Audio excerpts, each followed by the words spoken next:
네, 종목 통해서 내일장 단서 찾아봤고요. 이번에는 이슈 통해서 이야기해보는 내일장 체크리스트 시간입니다. 자, 오늘은 ES플래닛 아임차트 허반석 수석팀장님과 함께 해보도록 할게요. 어서 오세요. 안녕하세요. 네, 안녕하십니까. 자, 먼저 5개의 이슈부터 확인해 보도록 하겠습니다.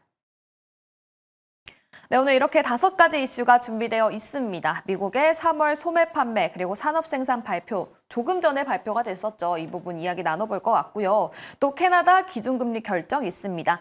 경선 후보 및 싱크탱크 발족이 있고요. 한국과 미국의 에너지 협력 논의 그리고 정보보호 컨퍼런스가 개최된다고 합니다. 그렇다면 이 5가지 이슈 중에서 3가지 이슈 어떤 걸 체크해 볼까요? 확인해 보시죠. 네, 이렇게 3가지 이슈를 다뤄보도록 하고요. 각각의 별점도 확인해 봤습니다. 그렇다면 첫 번째 이슈 이야기를 나눠볼 텐데요. 첫 번째 이슈 확인해 보시죠. 네, 첫 번째 이슈가 공개가 됐습니다. 별 4개를 받았던 정보통신망 정보보호 컨퍼런스 개최에 관련된 이야기 해보도록 할 텐데요. 별 4개를 주셨는데 그 이유 바로 들어보도록 하겠습니다. 네, 코엑스에서 제31회 정보통신망 정보보호 컨퍼런스가 개최가 됩니다. 그러면 이 일정 이벤트가 이제 내일부터 있다라는 거는 일정 이벤트에 따라서 우리가 트레이딩 관점으로 대응해 볼 종목이 이 안에 있을 수도 있다라는 부분으로 체크를 해보시면 좋을 것 같은데요. AI를 통한 사이버 보안 협업 강화, 이게 바로 이번 컨퍼런스의 주제입니다. 그럼 보안 위협을 탐지하고 그리고 대응하고 협력하고 그리고 혁신 전략에 대한 논의가 이루어질 것으로 예정이 되어 있고요. 그리고 보안 전문가들이 AI 기술을 활용하고 그리고 이 보안 역량을 극대화하는 방안들이 여러 기관과 단체들을 통해서 다뤄질 전망입니다. 그러면 최근 들어서 우리의 화두로 떠오르고 있는 섹터가 AI 산업이죠. 의료, 교육, 보안, 정보, 어느 곳에서나 요즘에는 다 AI가 붙고 있는 상황입니다. 실제로 저희 회사에서도 마찬가지로 AI와 관련된 솔루션을 가지고서 투자의 기준점을 잡아가는 모습들도 우리 일상생활 투자 어느 곳에서나 AI를 좀 볼 수 있을 텐데요. 관련 종목으로는 제가 꼽은 관심주입니다. 이스트소프트, 사이버원, 오픈베이스, 안랩, 그리고 윈스까지도 우리가 좀 살펴볼 수 있을 텐데 오늘부터는 특별히 방송 말미에 제가 관심 종목만 나열해 드리는 게 아니라 이 중에서 탑픽을 선정해서 목표가와 손절가, 공략 포인트까지 말씀을 드릴 수 있다라고 말씀을 주셨기 때문에 채널 고정하시고 방송 말미에 이 중에서 탑픽 하나 꼽아보도록 하겠습니다. 네, 알겠습니다. 방금 말씀해주신 관련주 내에서 탑픽이 또 있다고 하니까요. 끝까지 많은 시청 부탁드립니다. 이렇게 이벤트가 있기 때문에 트레이딩 관점을 말씀해 주셨습니다. 자, 이렇게 첫 번째 이슈 다뤄봤고요. 다음은 두 번째 이슈로 넘어가 볼 텐데요. 두 번째 이슈 공개해 보도록 하겠습니다.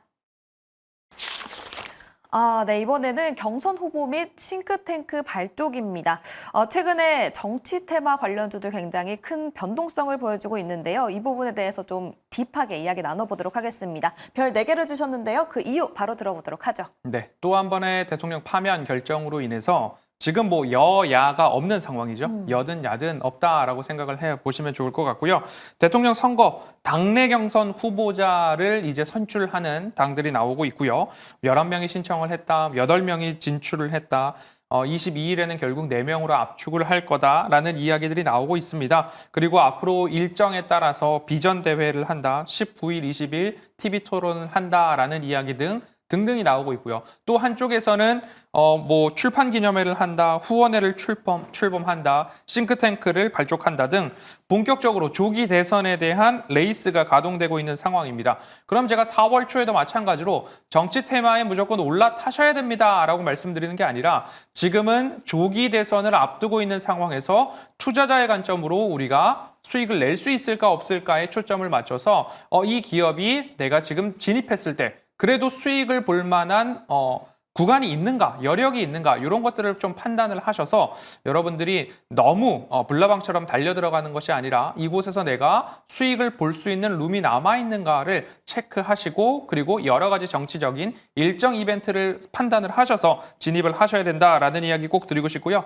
관련해서는 정치 인물 테마주도 분명히 있겠지만 지금부터는 정책과 관련된 테마 쪽에도 여러분들이 관심을 가져보시면 좋을 것 같은데요. 마찬가지로 선거하면 이제 선거의 꽃, 방송과 관련된 보도와 관련된 종목들이 있을 거고요.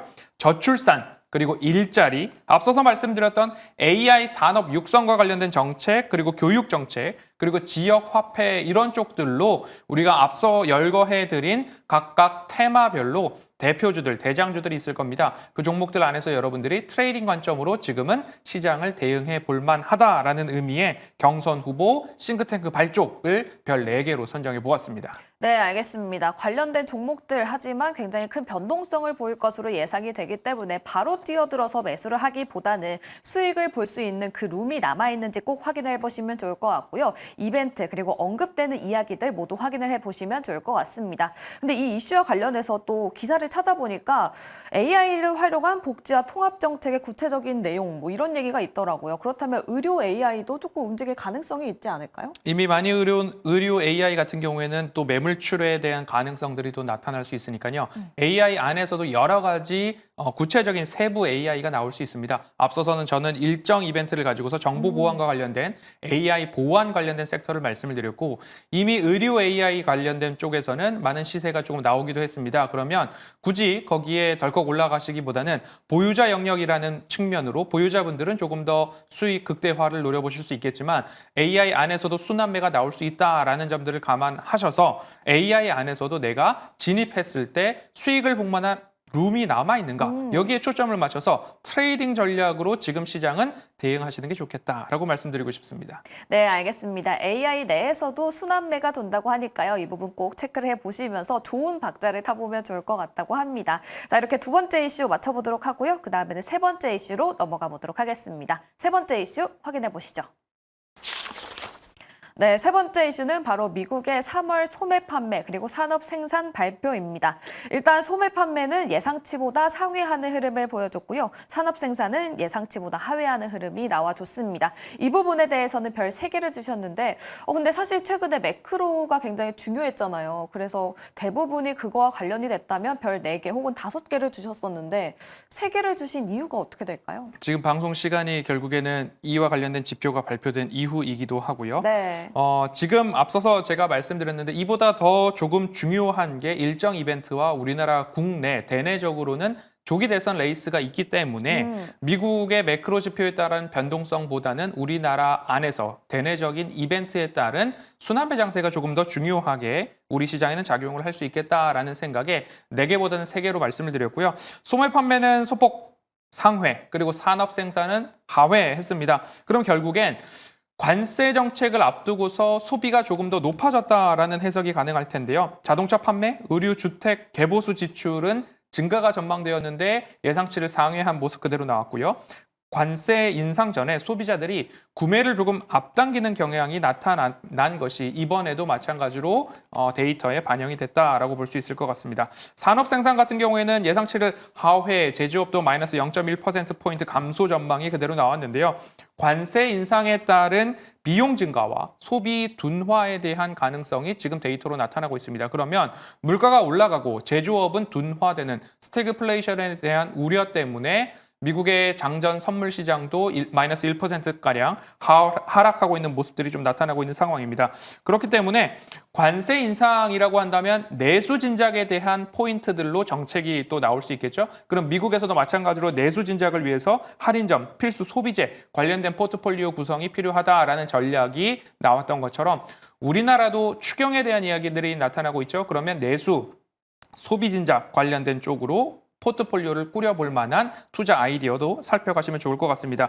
그래서 소매 판매는 예상치를 상회하고 산업 생산은 예상치를 하회했다. 그러면 스태그플레이션에 대한 우려도 있고요. 소비 심리 회복에 긍정적인 면도 있을 텐데 이런 것들이 다 상존하고 있기 때문에 변동성 장세다라고 매크로를 보시면 좋겠고요. 그럼 너무 복잡하다. 우리는 국내 시장을 투자할 때 어떻게 해야 되는가? 앞서 말씀드렸던 트레이딩 전략, 일정 이벤트와 조기 대선 레이스와 관련된 정치인물 테마뿐만 아니라 정책과 관련된 쪽에서의 순환매 장세에 여러분들이 조금 더 트레이딩 관점으로 계속해서 올라간다라기보다는 코스피 2500에서는 일부 저항에 대한 모습도 나타날 수 있기 때문에 트레이딩 관점으로 시장 대응이 필요하다라는 말씀 다시 한번 강조드리겠습니다.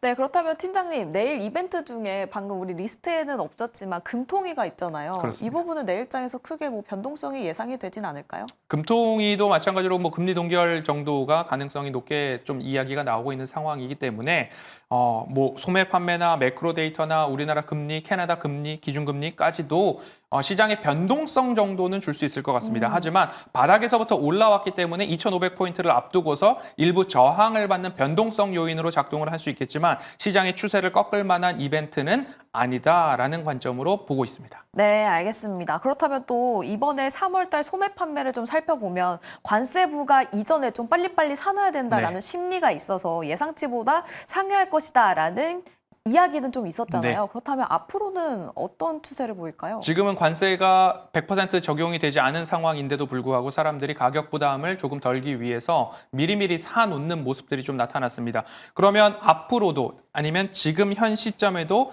이런 모습들이 더 강화되었다라고 볼 수 있을 것 같아요. 그렇기 때문에 소매 판매가 지금 3월 데이터인데 4월 데이터도 마찬가지로 예상치를 상회할 수 있겠다라는 판단 하에 앞으로 그러면 데이터에 있어서는 시장의 투자 심리를 낮출 수 있는, 투자 심리를 악화시킬 수 있는 데이터가 한 차례 정도는 더 나올 수 있겠다라는 부분 참고해 보시면 좋겠고요. 하지만 지금 트럼프는 중국의 전화 통화를 기다리고 있는 상황이다. 그럼 실제 데이터는 이미 지나간 데이터이기 때문에 중국과 미국의 화해 무드가 나타난다면 오히려 데이터보다 현 시점에 대한 판단이 중요하다라는 해석도 나올 수 있기 때문에 데이터보다 매크로보다는 지금 우리는 트레이딩 전략으로 시장을 바라볼 때가 아닌가라는 이야기 다시 드리겠습니다. 네, 알겠습니다. 자, 이렇게 세 가지 이슈 짚어봤는데요. 앞서 우리 팀장님께서 끝까지 시청을 해달라, 시초가 공략주를 가지고 오셨다라고 말씀을 해주셨는데 그 시초가 공략주 바로 들어보도록 하겠습니다. 네, 오늘은 정보보안 AI 관련된 일정 모멘텀이 있는 섹터 안에서 사이버원이라는 종목을 가지고 왔습니다.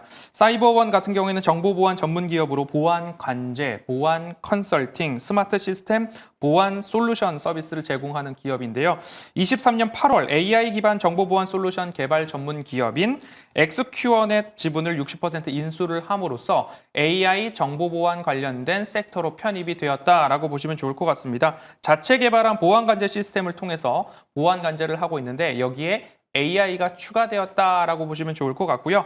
제가 늘 말씀드리는 기술적 대응 차트상 저위험 구간이죠. 차트 흐름 잠시 보시겠습니다. 네. 차트상 저위험 구간을 감지하기 위해서 라인을 하나 그어 놓았고요. 이 라인을 굳이 하회하지 않는 지지 흐름들이 지금도 이어지고 있더라라고 보실 수 있을 것 같습니다. 그리고 박스권 하단으로 본다면 4,000원, 박스권 상단으로 본다면 4,750원, 5,000원까지의 박스권의 흐름들이 나타나고 있습니다. 그러면 지금도 마찬가지로 추세 저점에서 올라가고 있는 상황이고 박스권 상단까지의 상승에 대한 여력이 남아있다. 거래량을 동반한 상승이 나온 이후에 아직까지 거래량이 쉬고 있다라는 점에서 추가적인 상승 모멘텀을 우리가 찾아볼 수 있겠다라는 말씀을 드리면서요. 목표가는 1차적으로 4,750원, 손절가는 4,200원 말씀드리겠습니다. 네, 알겠습니다. 사이버원 목표가는 4,750원 그리고 손절 라인은 4,200원을 말씀해 주셨는데요. 사실 저희가 첫 번째 다뤘던 이슈잖아요. 네. 그중에서도 사이버원을 탑픽으로 꼽으신 그 이유가 어떻게 될까요? 기술적 반등 흐름들에 대한 포인트를 좀 잡아보았습니다. 추세 하단에서의 지지 흐름들이 나왔고요. 최초로 상승할 때 거래량을 동반한 상승이 나왔지만 그 이후에는 물량을 털어낸 모습들이 나오지는 않았습니다.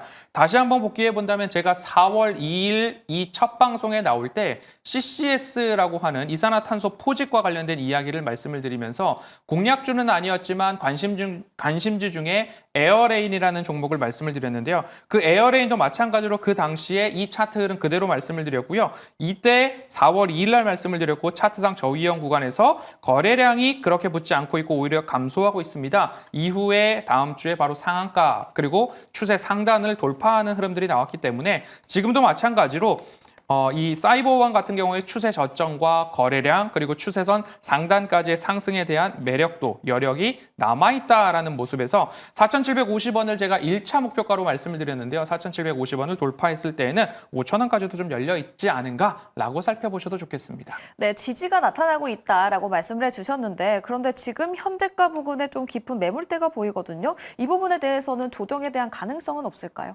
그런 것들을 돌파를 하려는 재료로 일정 모멘텀이 있지 않은가 라고 말씀드리겠습니다. 네, 알겠습니다. 일정에 대한 모멘텀이 있는 만큼 이 부분을 지지해주고 또 반등을 보여주는지 확인해 보시면 좋을 것 같습니다. 사이버원 목표가 4,750원 그리고 손절 라인은 4,200원을 제시해 주셨습니다. 자, 오늘 장 체크리스트 오늘은 허반석 수석팀장님과 함께 해봤습니다. 감사합니다.